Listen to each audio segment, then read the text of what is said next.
Since starting the course, I have developed my knowledge of media technologies which I've never used before, and now I'm confident in my ability of different soft and hardwares.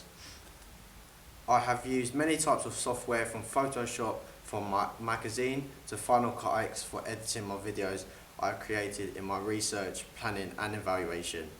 To complete my work, I have used an Apple iMac which I've never used before, but over the months of working on it, I've got to grips with how Macs perform and how to use it to its potential, as it is a brilliant creative media machine. I have used an Apple Mac mainly as it is the industry standard, and it is so creative and can be relied on to make a professional product better than Windows can. For my photographs, I have used the Nikon D3300, which is a digital SLR camera, which I use to film my videos for my blogs as well as pictures for my magazines. I've never used a professional camera like this before, so it took me a few test shoots to get to grips with how it works. However, I was willing to go through this process to get some powerful and high quality images, as it would benefit me the most. The lighting effects and the manual focus with the live view feature are key things I took advantage of as they came together to create an effective photo which would look professional and match the expected codes and conventions for my product. However, Photoshop CS6 was a little bit tougher to get to grips with, especially as I've never used it before. Photoshop is an image editing software program which was the hardest thing to learn as the nature is so complex. There is so many things you can do with an image to make it look good, and I therefore knew the role it would have in my production. Tools like the lasso, where I can crop and delete parts of my picture, I took proved effective when I implemented into my magazine with my edited images. It took me a while to get to grips with the layer system, as the different layers show up differently on the image or page I'm using and can be really effective and dynamic when done properly. I use some shapes for my banners on my magazine, and doing that effectively looked really professional, as well as changing the opacity, which made it look faded, giving it a really good effect and realistic look. All the tools at first was a struggle to get to know, but after playing around with it for a few times, I picked it up what each tool does and used them to my advantage. I expect to continue to use the Photoshop in the future, as it is a valuable experience.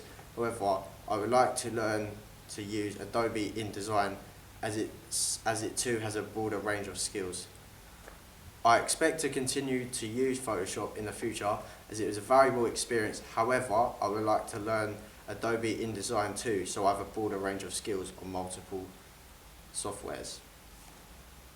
To go with my magazine, I used Dafont to download an option of thousands of custom fonts onto my Mac, which gives me a wide range of options to go with different sections of my magazines and my blogs and my documents. This was good as I could use a range of fonts and can make whatever I was working on really unique and quite effective. I used Final Cut X to edit some videos I made for my blog, and I was able to add text and sound to my videos and customized it how I wanted, and it was easy after using it just once. I was also able to edit the video by cutting from scene to scene at a precise millisecond I wanted it, giving me the options to make it as sharp and as effective as I can. I also use WordPress, which is a website for bloggers to put up their various blogs for people to see. I use this to present all my blog work, as it is the best and most simple website to work with. This was very simple, as you can easily create and upload text documents and pictures with a wide variety of colours, fonts to play with and customise how you want it. You can also change the background colour, the background photo, you can have your own logo, as well as you can have different themes that are already on the website.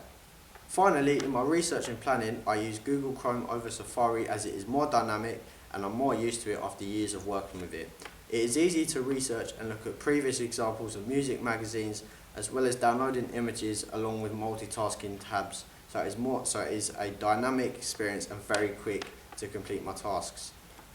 It is easy to research and look at my previous examples of music magazines, as well as downloading images along with multitasking with multiple tabs open, so it's dynamic and I can complete my work very quickly.